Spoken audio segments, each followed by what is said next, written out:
Welcome to Everything Co-op, bringing you information on how cooperatives can help improve your quality of life.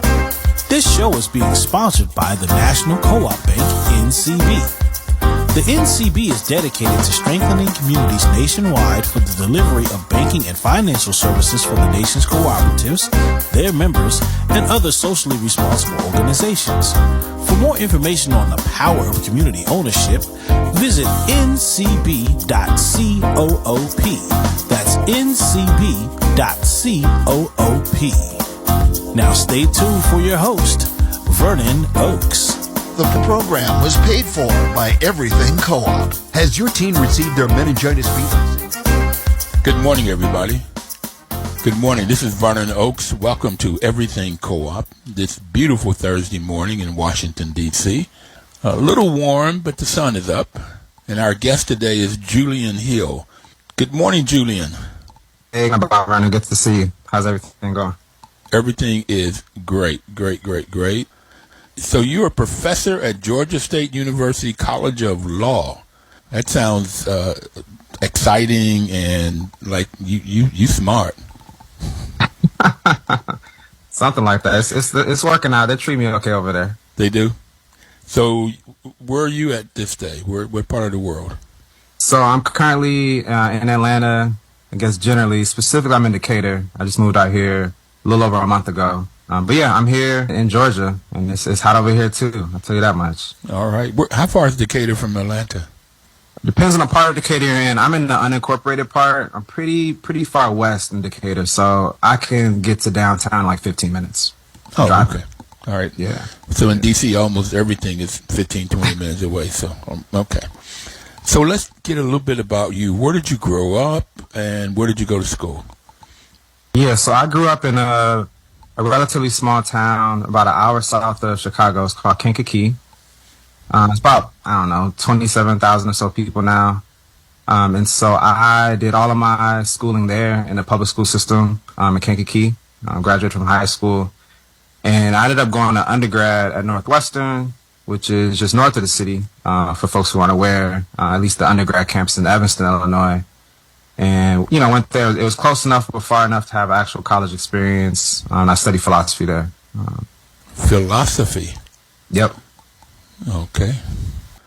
The only philosophy class that I had, I thoroughly enjoyed it. So where did you go to law school? So I went to law school at Harvard. I had deferred for a couple years to Teach for America before that. But yeah, I went to Harvard for law school and graduated in 2014. Most of my work was really focused on like international law while I was there. So you said Harvard, not Howard, right? Howard is the better school. I mean, okay. Hey, I don't have a fight in that one. I'm pretty indifferent, but yeah, up in Cambridge where it's much colder, unfortunately. Yeah, both are HU, but okay. I had the pleasure of teaching at Howard 5 years. Great school. Harvard has a pretty good reputation too, particularly since the Obamas went there. I think they gave them the reputation. International law. Mm-hmm. So how did you get from philosophy to international law to co-ops? Yeah, so it's a very indirect, windy road. So when I was doing philosophy, I was really interested in political philosophy. And so I had the real pleasure of studying under the Senegalese brother, Souleymane Bachir, and Charles Mills, who wrote The Racial Contract, which for folks who are into philosophy know that that's a really important critique of social contract theory. And so he was there in my senior year. I took a class with him. And so political philosophy, how we organize societies, was really important to me. And I also did Africana philosophy as well. And so my thesis in undergrad was around a couple Senegalese thinkers and how to try to reconcile their thinking. And so going into sort of international law at Harvard sort of kind of matched with that. My father had worked with his union when he was working at a factory in Kankakee. And I was really concerned with how our corporations, in my opinion, were exploiting workers. He would always tell me all these stories. And I saw that it took place on an international scale. So I actually went to Harvard thinking that I wanted to do what's called alien tort statute litigation.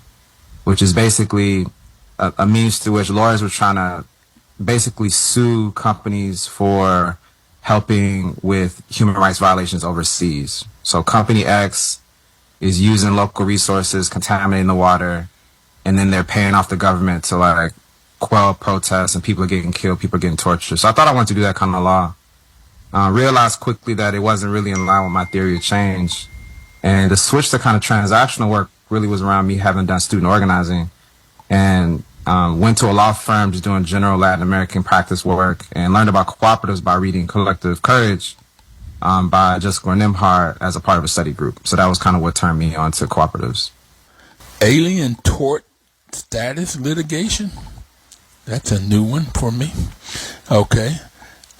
Did you get involved with, I can't remember which country right now, they were fighting gold mining because they were polluting somewhere in Central America. When you said Latin America, I read a book on it. It was interesting how was it the one where the American attorney ended up getting sued by the company? I'm not sure. I didn't read that in the book. Okay, but the people in El Salvador maybe, and they fought it, and they came up here, and there was a lot of fight about it. But the law was such in favor of the company, the multinational company, and these gold mining companies were in the U.S. and maybe London, and it was just interesting how they were using the law to tell the people, if it was El Salvador, how the people in El Salvador and the government in El Salvador had no control over their environment. It just really interesting. But the people, again, if it was El Salvador, they eventually won the case, but it was a big struggle. And I wouldn't be surprised if the company didn't sue the American lawyers or everybody else to try to get the gold, but they end up polluting and then also destroying the land as they did mining.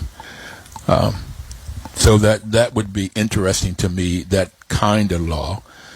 But how did you learn about Dr. Jessica Gordon Nimhart's book, Collective Courage? So at the time, I was in my second year of practice in New York, and I was really looking for a political home and trying to get back into some sort of community organizing where I felt like I could be rooted in, what was going on with just everyday black folks. At the time I was living in Harlem. And so, was in conversation with folks who I knew was doing organizing in other places. I was in a really great relationship with his brother, Quinn Rollins, who's now in Chicago. He was in Boston at the time, finishing up law school, and he kind of just brought the idea to me. He was in conversation with his sister Lydia Edwards, who's also in Boston, have been doing a lot of organizing and legal work, supporting folks in a labor context. And so they said, well, why don't we just read this together? And so that was like, I hadn't heard of Jessica Nimhart, I hadn't heard of the book. And so it came out of, and it's funny enough, given what she talks about in the book, it came out of study, like a study circle. Yeah, and she talks about study circles. Yep. As a way that when people started co-ops, whether it's 30, 40, 50, 60s, whenever, they start with study groups. Absolutely. They kept the study groups going, particularly if there was some issue or some problem that was going on. That fifth principle of cooperation, which is the main thing that I learned and how I got involved with it, was that fifth principle is education, training, and information, and that's why I started liking co-ops. So you're learning about co-ops after your education, public schools, Northwestern philosophy, Harvard University Law. That was a mistake, but okay. Harvard University Law, international law. Did you hear anything about co-ops in any of that formal education? No. And one could be like, maybe you weren't in the right places. But, there's a transactional clinic at Harvard. Maybe they did some co-op work. But, in my substantive classes I didn't, cooperative economics as a concept, as a critique of capitalism never came up. It never came up. Well, I have 2 master's degrees, and the second was an MBA from Stanford And oh yeah, they ain't talk about no co-ops over they there. didn't talk about no co-ops. Nowhere. Undergrad was at Bluefield State College, and when I told that to Dr. Jessica Gordon Emhart, she told me about the Bluefield experience, and it was in the book. And so that, what was it? I want to call it the book. What do you call it when you go to the book exchange? You go buy books and T-shirts on a college campus. Like a co-op or something, like a book like a. It wasn't. Well, it was a book. It was a co-op at Bluefield bartering? State. No, it wasn't bartering. It was just at every school that I've been to, you could go to normally the student union, and they would have a business where you could buy your school books and you could buy hats and T-shirts and everything. Well, the students at Bluefield State in 40s, I think it was. Ran it as a co-op? They ran it as a co-op. Yep. And they did 7 scholarships, and eventually it went under because the lawmakers, the governance of West Virginia, said that they could not, a school that got money from the state could not have those kinds of businesses on campus, and so that wiped it out. Now I went to a lady who literally just turned 100. She was at Bluefield State in like 54, and I think it was like 10 years after this. She knew nothing about it. She had never heard anything about it. It was interesting. It was a short period of time. It worked. Short period of time after it was closed, and then it was like nobody knew anything about it. And my mother went there in the 50s, and I went there in the 60s. And there was nothing about co-ops or Du Bois or any of that history or knowledge. So, by design. Yeah. Yeah. Yeah. That's what it looks like. That's what it looks like. And I have said on this show, and one white lady said that I forgot the term she used. It was a derogatory term that I said, I have it that the 1%ers, the capitalists, don't want people to know about co-ops. And they do whatever they can to make sure that we don't know about it. It's not in schools. It's not. Do you have any sense why you agree with me? And I have it as I have no proof of that. I just believe it.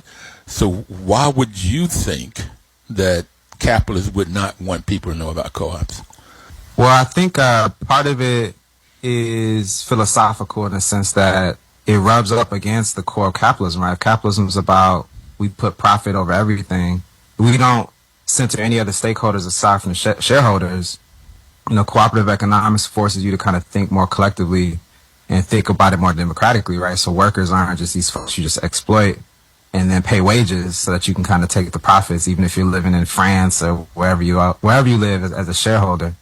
So I think philosophically there's some tension there that they don't want to have people wrestling with and asking questions around. And I think too, part of it is just kind of sort of practical too, right? It would help if people were learning it would kind of legitimize some of the practices that our people and other people have been doing, for years and generations, right? Just around things that we call time banking now that people are already doing, the bartering, the sliding scale, the different types of exchanges, all the farmer co-ops, like farmers getting together and kind of sharing tools and stuff like that. It will legitimize some of those behaviors that make people think of themselves beyond just being workers and beyond just being consumers, which I think is what capitalism wants to reduce us all to, right? You're a consumer, you either buying something or you're working for somebody.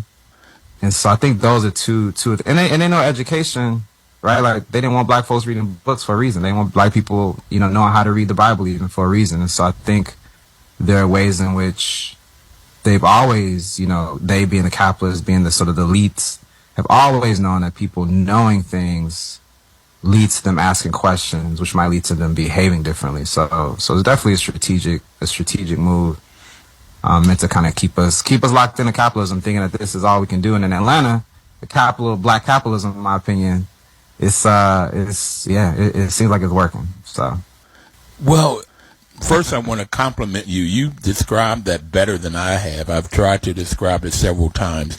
I have broken it down to the capitalists are concerned about 3 P's. First P is profit, the second P is profit, and the third P is profit. That's all. In the MBA program is what's the greatest return on investment for the the stockholder. The ROI was how all decisions were made in every class, whether it was accounting or marketing or finance, law. What's the greatest return on investment for the stockholders? I didn't like it at the time, but I couldn't articulate it. It was rubbing me wrong. Where in the cooperative world, it's 3 P's. People first, planet second, profit third. Profit's important, but it's far not the be-all and the end-all. It is people, particularly the employees and the community, and then it's the planet. And like you said, the capitalists exploit labor, and they exploit the planet. For sure. I grew up in West Virginia, and that's coal mining. That's mining, and they come in and tear out the mountains and the trees and leave broken people, and take the retirement benefits. They end up taking them, and they leave broken people and broken land, bad water, etc. Yeah.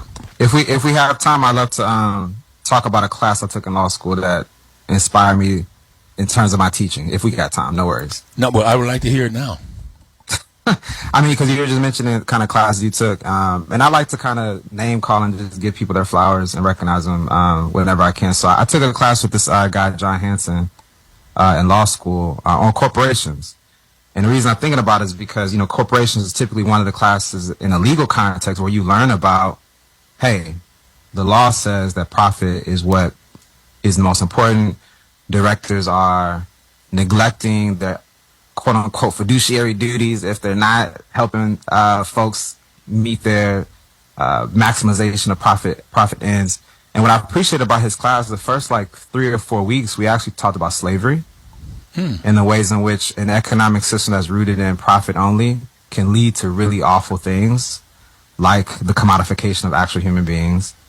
And then we also talked about the tobacco industry and the ways in which there's this facade that the markets kind of just tell us what it is. It's like demand, supply, demand, right? You learn that in MBA. But the ways in which the tobacco industry was actually lying, withholding information, and doing a lot of really unethical things to basically not tell people the truth about the impact of tobacco, right? And so the ways in which companies can manipulate these sort of quote-unquote kind of golden standards and golden rules of economics. And then we started to talk about kind of economic, sort of the corporate form and all that kind of stuff, in the second month.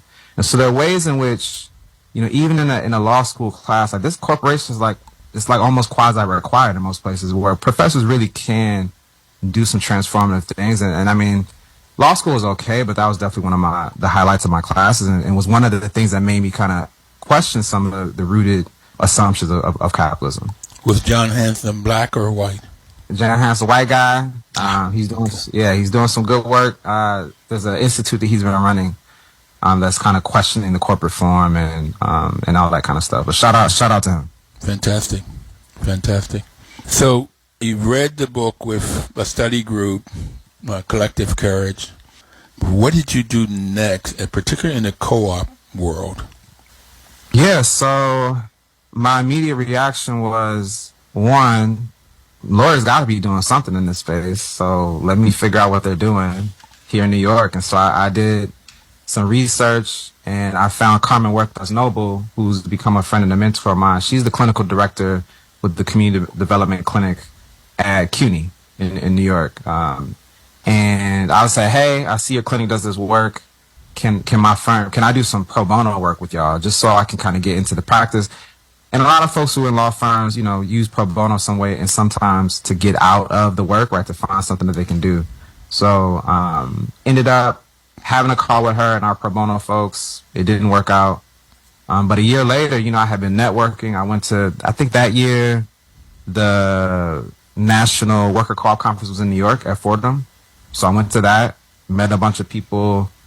I think Green Worker Cooperatives at the time, I was doing a fundraiser. I went to that. Take Root Justice now at the Urban Justice Center back then. Did some trainings. I went to those. So I was just kind of in the space in New York, just wherever I could find out what was going on. Nick Knock had stuff going on, which is the New York City Network of Worker Cooperatives. I was going. And about a year later, Legal Service Org, Urban Justice Center, which I mentioned before, their community development project, they had an opening. And so I applied. I later found out like 50 some odd people applied. But they knew me because I was in the space, right? I knew my first interview, I think I had 5 people. I knew 4 of them by their name. And so the work what I ended up doing is I ended up transitioning into doing legal work in a legal service organization in support of worker cooperatives basically about a year or so after reading that book. So you read the book and you got the knowledge of co-ops and the history of co-ops with black folk, because the subtitle is A History of African American Cooperative Economic Thought and Practice. Yep. Okay. And then so you said, okay, I am going to, and I don't know if you said this as in your head, but you said, I am going to learn about co-ops. So I'll go and everything I can find out about co-ops in New York City, which is a lot, because New York, I think they did $2,500,000 a year to put it in their budget to help co-ops. Now, as far as New York City's budget is, that's not a lot of money, but that's a huge amount of money in the co-op world. And they're so they, 3 million. They're in like the 3.2 million range now. Okay. So somewhere thereabouts. Because when I went into that work, the organization I work with, we were part of that larger coalition that would advocate for money every year. So it was 1.2 million in the first year, and then last I checked a couple of years ago, it was about 3.2 million. But go ahead. I didn't mean to cut you off. No, that's the point. So you're in an environment where the city is putting up money, and that's helping people to create co-ops and having the technical assistance that's needed, the legal, the funding, the training, everything that's needed to have successful co-ops. And then there's a lot of housing co-ops in New York. There's a tremendous amount of housing co-ops, both affordable and market rate co-ops. In New York State, there are farmer co-ops. I don't know if there's any rural electric co-ops in New York State. That would be interesting, because when I think of New York, I think of New York City. And so I imagine there are, but I didn't work with any of them. And then you have these worker co-ops, which was a lot of the money was going toward creating worker co-ops. Did you find any particular politicians that were wanting co-ops, that advocated for this money for co-ops? Yeah, so I believe by the time I got involved, because that funding started in maybe 2013, I was involved in that work around 2017. So by that time, the person who was the champion from the beginning, I think it was Helen Rosenthal, I believe, was a council member. And so she was the person who would go to bat for us, because that money, it wasn't guaranteed, right? So it wasn't a permanent part of the budget. It was part of what was called discretionary funding. So every year we would have to go to meetings with council members' offices. We'd have to go to the hearings that the economic committee put together, that the city council put together to advocate for this money. But Helen Rosenthal would be one of the people. And I think there are a couple other folks I'm blanking on. I haven't been in New York in a while, but I know she was one of them. Was she a tall, blonde-headed lady? I don't remember her being blonde. I feel like she was more of a brunette kind of situation with glasses. Well, I met a lady, a council person. I was up there for the year of the co-op at the UN, and after the events at the UN, there was a meeting of the New York cooperators, and then there was a lady there, and I recall her being a tall blonde, but she was a councilwoman, and she was advocated, and that was the first politician that I heard her advocate for co-ops. And then we're going to have 2025. The UN is also designating 2025 as the year of the co-op. Okay, so now you're teaching at Georgia State University College of Law. So what are you doing in that space to teach co-ops, to work in co-ops? What are you doing there? Yeah, so in terms of my teaching law right now, I teach a required course for first years on contracts. And in that class, we don't touch much on cooperatives, I would say. However, my other class that I teach is a seminar that I created. It's called Solidarity Economy Lawyering. And in that class, I try to do three things. One, I try to introduce the students to kind of the theory and the framework around solidarity economies and the history and some domestic examples, so Cooperation Jackson, international examples, Mondragon, so on and so forth. And then the second thing I do is I introduce them what are the legal issues that certain of these institutions have to deal with if they want to come to you and get legal advice. So we talk about worker co-ops, community land trusts, food cooperatives, and I bring in some guests. And then we end that class really talking about the different hats that you can wear in addition to client services. So supporting with advocacy, like I did in New York, policy, community education, community research. And so that's the class where I do a lot of work around worker cooperatives, among other things. And then we're starting a clinic in the fall where we'll be hopefully doing legal advice for worker cooperatives and other institutions in the solidarity economy. Okay, we're going to take our first break. And matter of fact, it's our only break now. And I love that you've given you the history, your education, your background, how you got into co-ops, and what you're doing now. So when we come back, I would like to get more into what you're doing now, and particularly how you see the future of co-ops with what you're doing and what you've learned. But for everybody out there, we'll be back, and please don't touch that dial.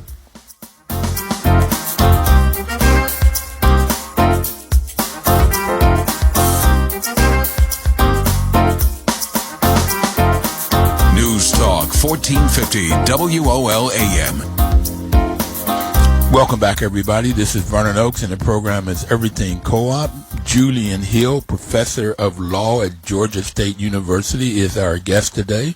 And we've been talking about his life and how he got into co-ops.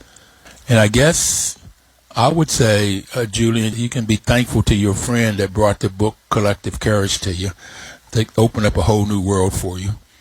Absolutely. But Julian, this October, we would have been on air 11 years. And that whole 11 years, the National Co-op Bank has been our financial sponsor, our main financial sponsor, and that they are a co-op. And so in the co-op world, they've also have taught me a lot about, I knew about housing co-ops, but I didn't know about all of these other spaces in the co-op world. NCB's mission is to support and be an advocate for Americans' cooperatives and their members, especially in low-income communities, and that's a lot of us, black, brown, native folks live in low-income communities, by providing innovative financial and related services. So what I have found, Julian, in this co-op space with people like NCB, Shared Capital, Capital Impact, Rochdale Capital, Seed Commons, all of these different financial institutions that have come up. NCB has only been around since the 80s. They don't lose a lot of money. People pay back their loans in this co-op space. It's the same thing that we were talking about in the co-op space. It's people first, planet second, and profit third. And so when you look at people, planet, profit, with the value systems of co-ops and the ethical values, they're honesty, openness, social responsibility, and caring for others. If you're caring for others and you're being honest and open, that means you got to pay your bills. Okay, you work together to make sure that whatever commitments you have, you end up paying them. So Dr. Jessica Gordon-Emhart has said that, like, in 10 years, 90% of co-ops that started, if you start day one, 10 years from now, 90% will still be in business. Where in the capitalistic model, you start a business today, 10 years from now, only 10% will still be in business. And I've asked several people why you think that's so, but it's all this working together, okay, and having a mission and a purpose. So I love this co-op space, and I'd like to know what else you're doing besides teaching at Georgia State University. What else are you doing in the co-op space? Well, since you mentioned October, can I give you a quick shout out? Yeah. Yeah. So just want to give you your flowers as well. I know you were recognized recently to be a new inductee into the Cooperative Hall of Fame. And so I understand that in October, They're going to be making a nice video for you, talking about your lifetime of work and thinking about this work. And so just want to salute you and the role that you play. I mean, Everything Co-op, probably more than you probably even imagine, is playing a significant role in sort of helping with some of the education stuff that we've been talking about. So congratulations, and we'll see if I can make it out to D.C. I'll try, but I just want to salute you and give you your flowers. Congratulations on that. That's big. You know, Cooperative Hall of Fame. It's big. They kept it as a surprise to me, and there was a group of 5 people in the committee worked on it, and it's fascinating. So it is October 3rd. It's going to be at the Hamilton Hotel here in D.C. The dinner's at 7 o'clock. Thank you first, man. Thank you so very much. Mm-hmm. I'm just totally excited about it. And anybody out there, you could go to Heroes, HEREOS.coop. And if you wanted to do a listing of friends of Vernon Oaks for $100, and you would be in the program. And if you are a company, you can put a 40-word message and your logo in the program book for $1,750. It's a fundraiser for the Cooperative Development Foundation, and they've been doing it. This year is their 50th anniversary. So they've been doing this for 50 years. And the last I checked, Julian, they had 43 tables of 10, and they only had 6 left, and that was 2 weeks ago. So it's filling up fast. The individual ticket is $325, or you can buy a table of 10 for $5,000. Thank you very, very much. I'm excited about it. It is just wonderful to have your work recognized. And like I said, we were only going to do this for 1 month, man. Month of October, almost 11 years ago. And everybody liked it. I liked it. Pat Norton, who's the producer, and my first cousin, I was on her show, and she's been a producer for the 11 years. So it's just clicked. Shout out to Pat. Yeah. Shout out to Pat. Much love for Pat. Yeah. I haven't met Pat in person yet, but we gonna make that work. 2024. Okay. Pat. Yeah, she's great people. And I was born in New York. She also, my mother and her mother are sisters, and I used to go visit them in Bayside, Queens, in New York in high school and college. So there's a New York root here also. I didn't live in Harlem. I would have liked that. So what else are you doing? Thank you for the shout out. And what else are you doing in co-op space? Yeah, so I'm currently, and have been for a little bit, I've been working on some curriculum around introducing young people to this work. And so my political formation, Malcolm X Grassroots Movement, we are sort of part of a larger kind of new African independence movement, and are trying to sort of think through, in addition to so many things, solidarity economics as part of the solution to a lot of the issues that folks are dealing with. And so I'm trying to put some stuff together for that. I'm doing some consulting work, so I'm supporting some folks around education, around community land trusts, and so I'm doing a couple workshops this summer around that. I'm also... Hold on a minute. Oh, go ahead. Community Land Trust. Yep. Shirley Sherrard lives in Albany, Georgia. Yes. So give a shout out to her. She and her husband, Charles Sherrard, did the first land trust, community land trust in the U.S., and they went to Israel to learn about it and brought it back. And I think this was in the 60s, maybe it was the 70s. But they did the first land trust. Okay, I just wanted to give her a shout out. She's a great human being. Yeah. No worries. I think it was New Communities, if I'm correct. Yeah. And so, and you had, Black lawyers involved with that effort. And so I also see my work as sort of part of that longer lineage. But other than that, I'm also doing some work with some folks in the food space. All right, there's some folks trying to start a couple worker cooperatives where they're selling some food stuff. So I'm doing some education with them, and most of this isn't legal. It's mostly political education type efforts. And so those are some of the main things that occupy my time that intersect with cooperatives. So Yeah. for food co-ops, are you or the people you're working with familiar with Up and Coming Conference? So I've never actually been involved with it. So just Google Up and Coming. It's going to be September the 12th through the 14th in Kalamazoo, Michigan this year. I've been 2 or 3 years, and the first day on a Thursday is Black Day, Black Co-op Day, Black Food Co-op Day, and it's run by the black folks. And I remember before that happened, Malik Yukini out of Detroit. Yeah, Bob Malik. Yeah, Baba Malik stood up and said he wanted, all of the teachers were white people, and he said, nothing wrong with them, but I'd like to have the black experience involved with this. And from that idea came this one whole day to set up.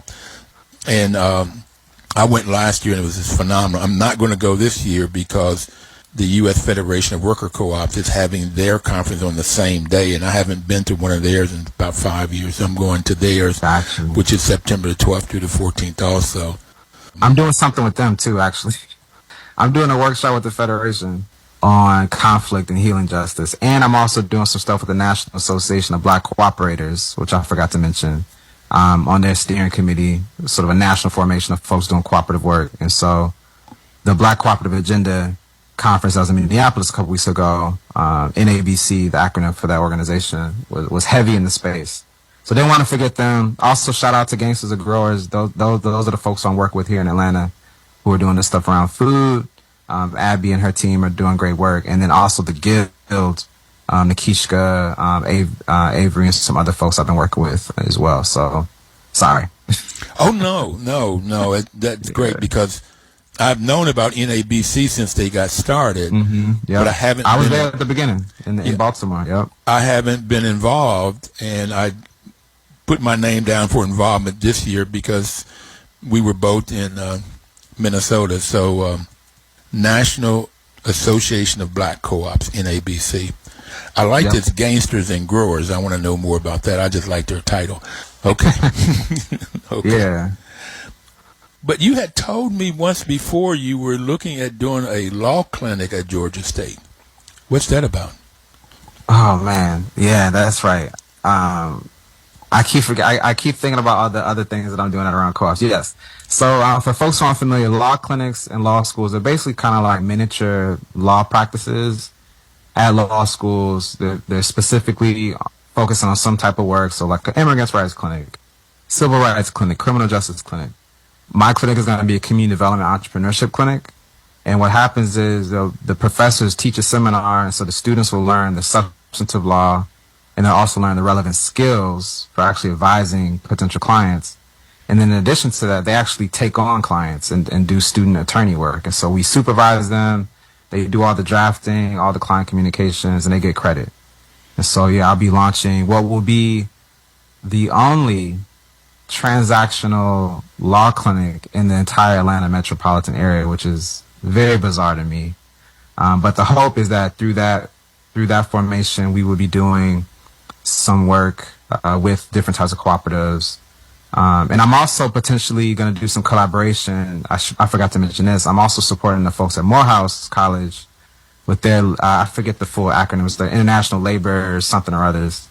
They're actually doing a study around black employee ownership. And so I've been supporting them with getting some folks connected who do black worker cooperative work in the Atlanta metro area. And so if there are black cooperators in Georgia, outside of Georgia, who are interested in getting involved in that survey or that study, definitely something worth checking out. They're trying to figure out how do we basically proliferate more black cooperatives and black employee ownership models. And so I think that runs the gamut of all the things I'm involved in.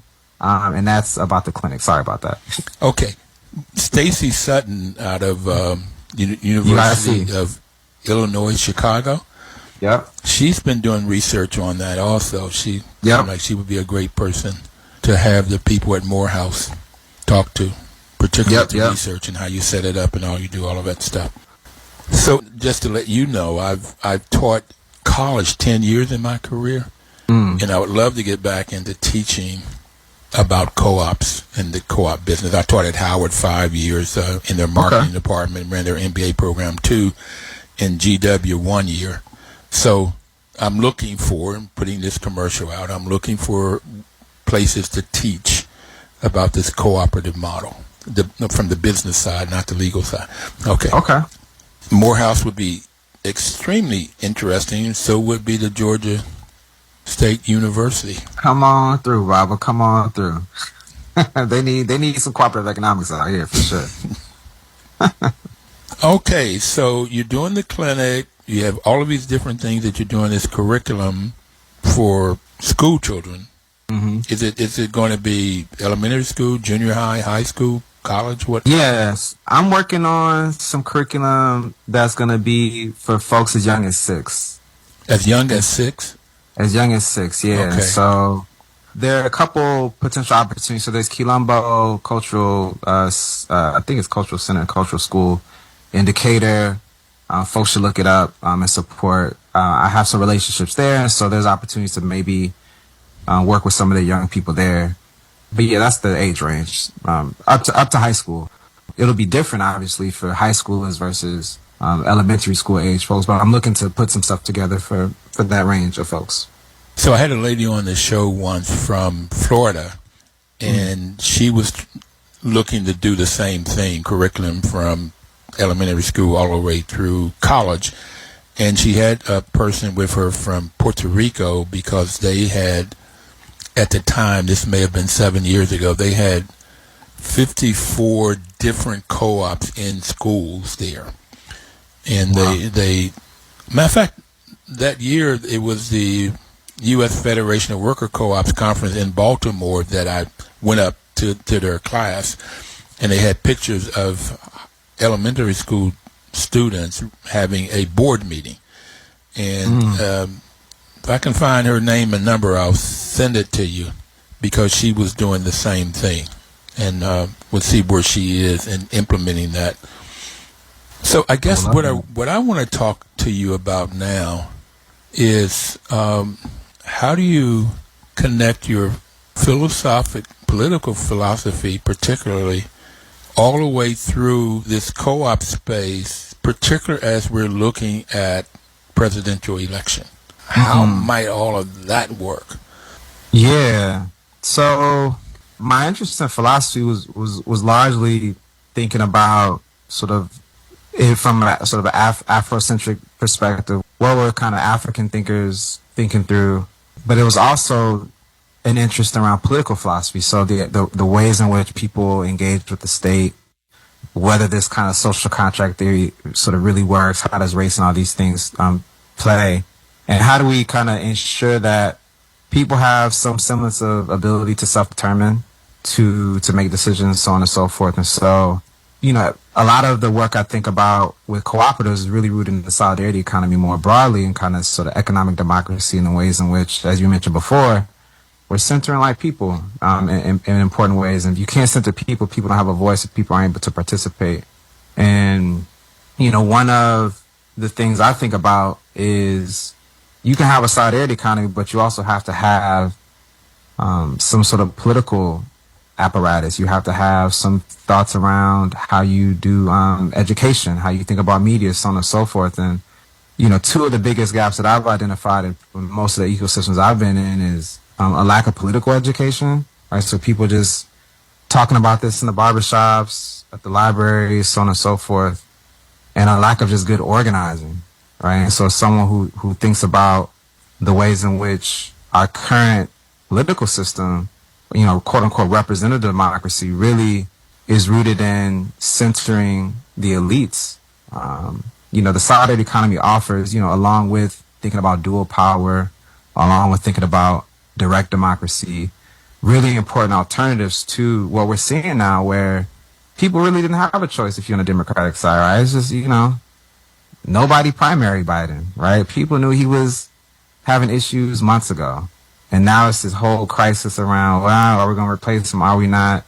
And I see a lot of that is rooted in ego, and right, people just wanted to have power. And so my thinking philosophically, my thinking around solidarity economy offers an opportunity for us to, you know, think about the practical things we need to do now, but then also start building kind of institutions that help us self-determine. And that's economics, but that's also political. And so think about people's assemblies and stuff like that was really important in Cooperation Jackson, right? When they brought Baba Chokwe into the mayoral position there back in 2014, right? That was deep organizing that was happening, along with a critique of capitalism through solidarity economies. And I'll end with just repeating that, a deep critique of capitalism. I think some people in this space think about cooperatives as a better way to do capitalism.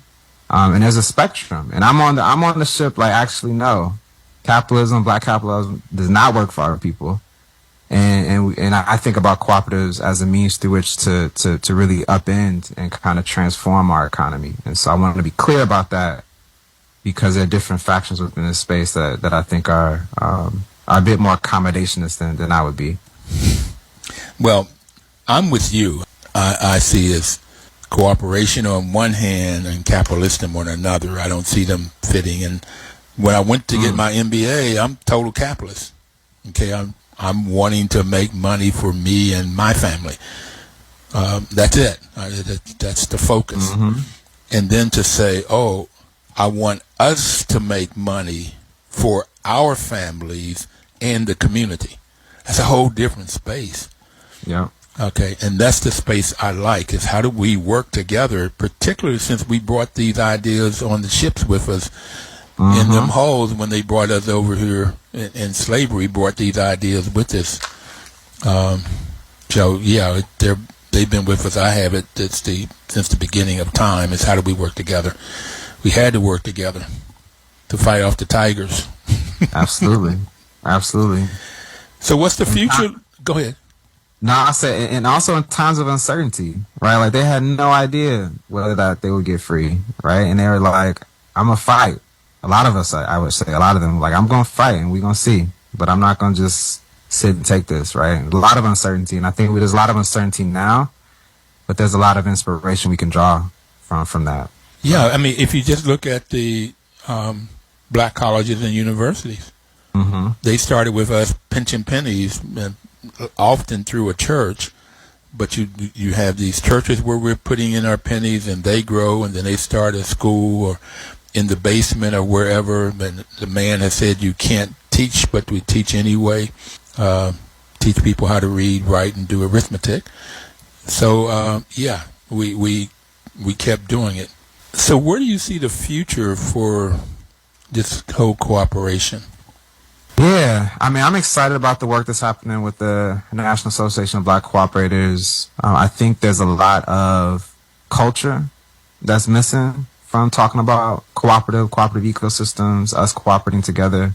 And so I love that there's some thought around that. I love that there's some thought around healing and transformation and dealing with conflict.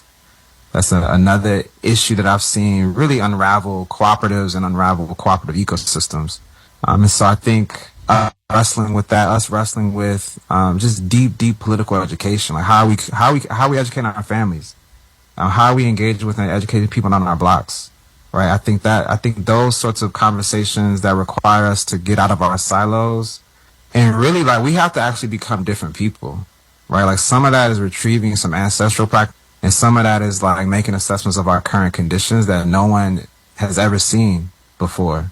But we actually need to become different people. I'm just excited to see us, meet the demands, right, and fulfill the mission, right. I wake up every morning, I'm like, I guess my mission isn't complete, right. So I got to continue doing that work, and so I'm excited to see the education, the moving through harm and trauma and conflict, the integration of culture and these cultural practices that are really going to kind of hold us and keep us doing this work in ways that are equitable, but that also honor our ancestral practices and really challenge a lot of the awful stuff that kind of we're socialized to prioritize in this particular country. So yeah. I do want to go back when you talk of future. You had mentioned Biden and the age issue. I've had a lot of trouble wrestling, not so much with the age, although after the debate, you look at how he stumbled, that's up there. But my issue has been Gaza and the Palestinians and how the brown-skinned people over there are getting killed, and hospitals and schools being bombed and neighborhoods, and So yeah, that's in our role, America's role in all of that. Mm-hmm. But then I look at Trump's and what he has done against black folks. I was going to say for. Yeah. What we look at his record, going way back in New York and the housing and father in the Ku Klux Klan and everything he's done with the university and just value system is so terrible. Absolutely. That it's like, okay, there's no way I want that man back in. When you start talking about future, what he could do would hurt us, and he has the audacity to say what he did for HBCUs and black folks is like, this man, he just lies out of both sides of his mouth. So yeah, we have some interesting conversations to have around the politics as they are today. Okay, we have some interesting conversations we've got to have, sir. In this last couple of minutes, what message would you like to leave people with? I mean, a couple things. I think one is no one's coming to save us, right? No one's coming to save us, and at the same time, we actually have everything that we need. Like, we have everything that we need, and what I love about the solidarity economy and, previous iterations of this type of way of being, right? The solidarity economy is just one name for it that started in the 70s and 80s because of a fight against neoliberalism, largely in Latin America. But, this way of being, this way of cooperation is, in a lot of ways, a key element of the way out. And it's not going to be comfortable. And the stakes are high. I think people have to kind of reconcile with the fact that whether we want to believe it or not, there are, powerful elites who are at war with people who look like us. They're at war. And it behooves of us to move in that way and sort of think about how we respond to that in all the ways. But we can do it. We have what we need. We have what we need. Thank you, bro. No one is coming to save us. We have what we need, and there are people against us and fighting war against us, and we see that. We live 10 years less time in our age than white folks do in most communities. So everybody out there, we'll see you next Thursday. I want to thank you, Julian, for being on. We'd ask you to live cooperatively, work together. The preceding program was paid for by Everything Co-op.